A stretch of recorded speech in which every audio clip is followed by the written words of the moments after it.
Okay, guys, we're back. Chapter 19, Section 2. I do apologize for the length of Section 1. I did not expect it to be 30 minutes. I was having such a blast. You know how excited I get when I teach.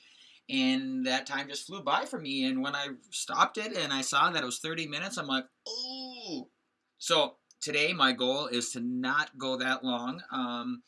I want to go fairly quicker through that. I want it to, at the most, be 10 to 15 minutes long is my goal. So on that happy note, let's continue.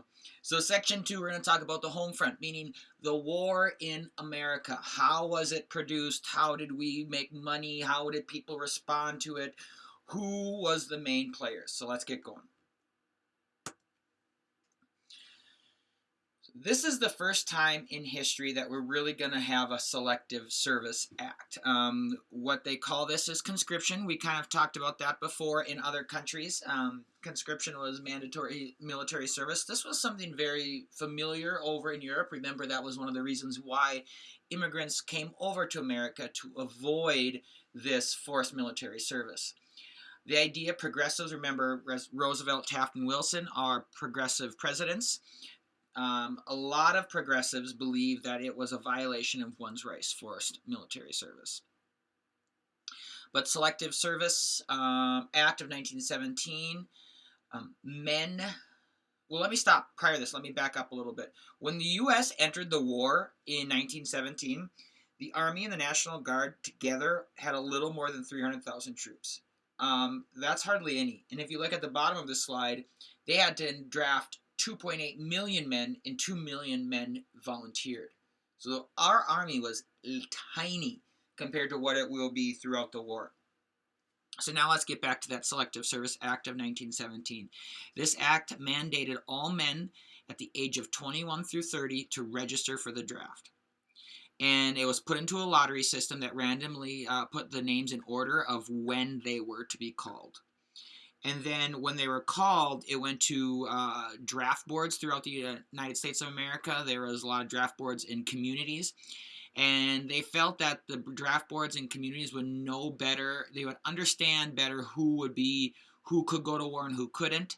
So local draft boards kind of decided who would be called up next according to that list of names that they would get. Again, 2.8 million men were drafted, and about 2 million men volunteered. African Americans also played a big role in the military. Again, it's the same thing, and this is what we're going to be talking about for a lot of throughout history. That African Americans still suffered discrimination and prejudice. It's something that is going to be always happening. They were segregated into separate units, and a majority of them always had white officers. Many soldiers earned honors fighting in the war. Many African soldiers did. The whole infantry division, 369th Infantry Division, earned the French decoration called the Croix de Guerre. That's my best French pronunciation, which also means the War Cross. Ultimately, about 400,000 African Americans were drafted, and about 42,000 served overseas in combat troops.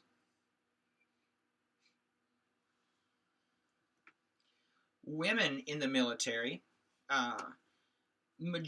before this, women worked and helped in the wars, usually as nurses and that stuff, but they never actually were drafted or enlisted. And this is the first time that this will happen. The Navy does enlist women, but the Army will not officially enlist them. They hire them as auxiliary workers, so to speak. A majority of these women are going to do stateside clerical work. When the men go off to war, there is a lot of jobs everywhere that are left open. So women have to step up, and also in a couple slides we're going to talk about the African American population, how they are going to move into a lot of these roles that are left empty. The Army does have the nursing corps, and these are the only women sent overseas, and there are about 10,000 of them. These women provided nursing, provided medical help for the soldiers.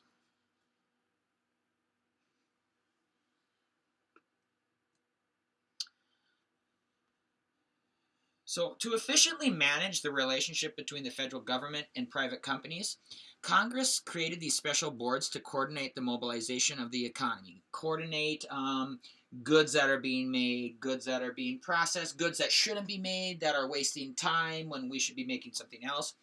And one of these boards was called the War Industries Board. The man named by Bernard Baruch coordinated the production of war materials. He controlled the distribution of raw materials. He built new factories and sometimes set prices. All of this stuff was done in the benefit, or hopefully to the benefit of the war, the benefit of the economy at home, and in order to make it the most efficiently run, to get the most product and most good things come out of it.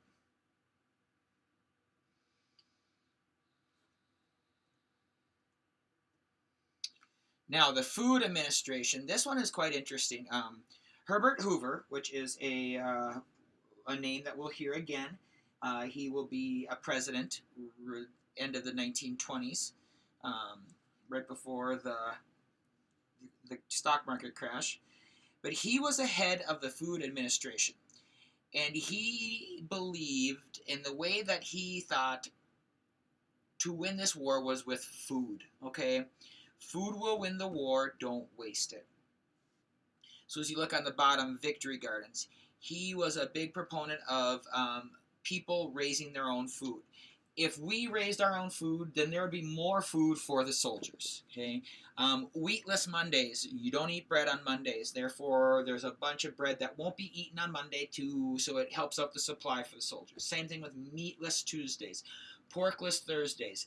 He wanted you to basically be very cognizant or aware of what you are eating, so therefore you're not wasting any of it.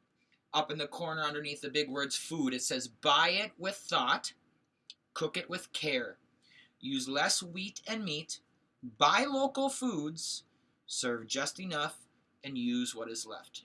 Don't waste it. This was a big thing, and Victory Gardens were made throughout the United States of America. People really bought into this idea of saving and making sure that the food wasn't wasted so the soldiers couldn't have any.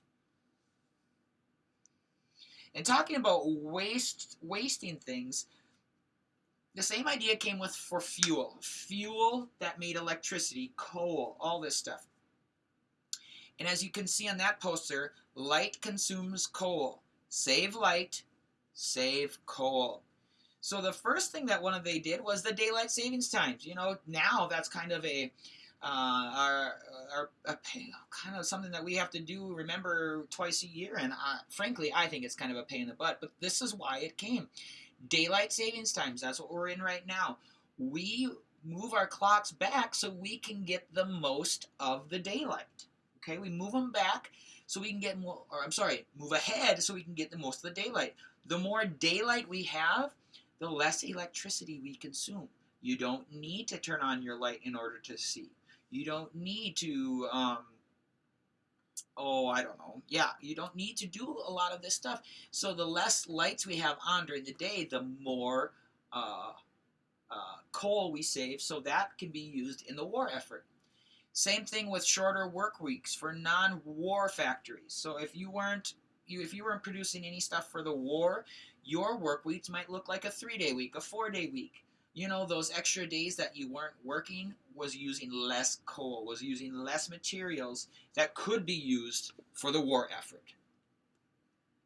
So many different areas were looked upon to help in order to save. So you know what? You know, this propaganda said if you just think, if you grow your own garden and eat your own vegetables, you are part of the war. You are helping out the war. Or this propaganda piece here, you know, if you don't turn on your lights, if you save your lights, you're going to save coal, and that coal can help win the war. So this propaganda really, really kind of, you know, made you feel good, and sometimes it was kind of did a guilt trip. So all wars are very expensive, as we know. We growing up, and most of your guys' childhood and lives, your whole lives, We've been in war, whether it's the war on terror, whether in Afghanistan or Iraq. We have always been at war, and we always know, and we've known that it costs money. The total cost for the United States of America in World War I was $32 billion. Today, that would be pocket change for a lot of for our economy right now. If the total war would cost $32 billion, today that's a lot more expensive. But to pay for it, they increased income taxes, corporate taxes, and they sold bonds. They called them Liberty and Victory bonds, and this raised about $20 billion. But the idea of is a person would go in and they would buy war bonds for such amount of money, and eventually the idea was the loans would be repaid to the American people plus interest in a specified time. So if you bought $200 worth of war bonds, you will get all of that back plus interest in a certain amount of time after the war was over. And as you can see, it raised $20 billion, so it did help. I'm trying to go as slow as possible for you guys, but still try to teach you the topic, but also get through it without too much time. So please bear with me, and we're going to try to see how we can get this done, in what time. The Great Migration. The Great Migration, it talks about the African Americans moving from the south to the north. In the south, primarily African Americans lived rural society. They were farmers, did different things here. But when a lot of the soldiers left to go fight in the war, a lot of factory jobs in the north, in Detroit, Chicago, what else? New York, they were left open. And to fill this void, African Americans saw their opportunity, this chance, and a lot of them moved north, and they moved into these cities, and they got these jobs. They call this the Great Migration. Mexico, a lot of Mexicans came up during this time as well to work in the fields in southern Texas, Arizona, New Mexico, California. So there's also another migration of them as well, as a different population of, and then they become Mexican Americans.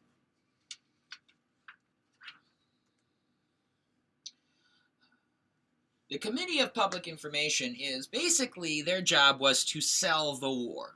They needed to pump up the American public and get them excited for the war.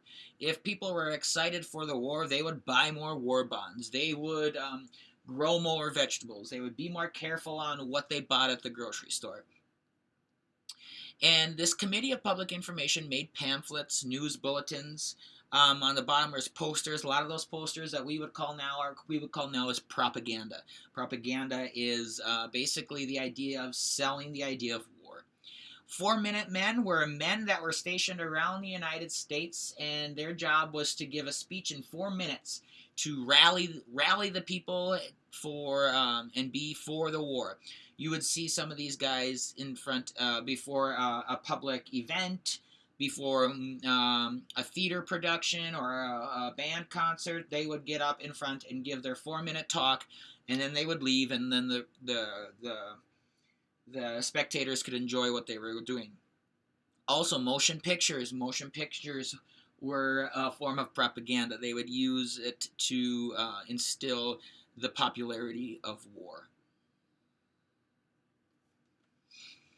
We talk about these posters, propaganda posters. These next ones we're going to see. We've seen that first one. I showed you that one in section 1. That is the idea of a German soldier capturing Lady Liberty or Columbia. There's Uncle Sam pointing at you and say, "I want you for U.S. Army nearest recruiting station." Okay, we've seen that picture before. We've seen that before. I really find this one on the left interesting. It says, "Daddy, what did you do in the Great War?" Well, the way he's looking, he looks like he's perplexed, trying to find out how to answer it. I feel like this is a real using guilt to make people want to enlist. Okay, apparently he didn't enlist, and apparently his kids wanted to know what he did, and that's a big thing. Oh, daddy, my dad was in the war. All blah blah. So I think it's kind of a way to be like, hey, if you want to feel good about yourself and you want to be able to tell stories and be able to be respected, you should have been in the war, or you should go fight for the war. And the other one, this is a negative look of the German soldier beat the Black Hun with Liberty bonds. So they're saying, hey, if you can beat the Germans, you can beat the Germans by buying Liberty bonds. All of that means that it is using a little bit of guilt, but a little bit of like, hey, look at, you can do some of this stuff to help us win the war. All right, guys, I think we're doing pretty good. We have 2 more slides, and we're going to get through this pretty quick. Also, something happened where the American public, the American people's civil liberties are going to be curtailed, so to speak. First was the Espionage Act of 1917. This gave penalties and prison terms for anyone who aided the enemy or interfered with the war effort. This act penalized disloyalty, giving false reports. The post office even hired college professors to translate foreign periodicals to find out if they had anti-war messages. So this was a big deal, a big deal. The Sedition Act kind of expanded on this Espionage Act, and it's speaking out against the war, speaking out against the government was illegal. This allowed officials to prosecute anyone who criticized the president or the government. Due to this, there's about 1,000 people that were convicted under these. Some mobs, remember we talked about lynching a couple of chapters ago, lynching. There was mobs that lynched Germans. They even started to change names of certain things to avoid sounding too German. So sauerkraut was called Liberty cabbage. Hamburgers were called Salisbury steak. Some schools dropped German classes. You didn't listen to Beethoven, Schubert, or Wagner. You didn't do that because you were afraid that you were supporting the Germans. I remember after 9/11, there was a little bit of time where we were kind of at odds with the French. The French didn't like us. It was around 9/11, and I need to talk to my dad a little bit more about what was it what had 9/11 and the French combined. But I remember calling French fries freedom fries because at that point, the French were not looked upon as well in America. And just like this, we didn't want to say French fries because we didn't like them at that time. So I can remember a time in my life where we kind of had that same thing. And last but not least, this is about the Schenck versus United States. It came down to free speech versus the security of the U.S. Some people felt like the free speech was okay, and we should be able to voice our opinion about the war. Ultimately, the court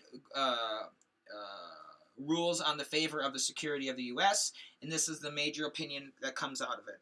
When a nation is at war, many things might be said in times of peace are such a hindrance to its effort that our utterance will not be endured so long as soldiers fight. So basically it says, you may say things during peacetime, that's fine, good. But if you say those things during wartime and it hinders our effort at war, you will be in trouble. You are not allowed to say that. So desperate times equal desperate measures. And that's, I say that and I just get this kind of this chill, so to speak, because guess what? We're exactly in that moment now. Desperate times equal desperate, or desperate times, ask for desperate measures or equal. I'm sorry, I'm butchering it, but you get what I'm saying. Look at us. There's a pandemic all over the world. What is happening? Schools are shut down. We are asked to be in our houses by social distancing.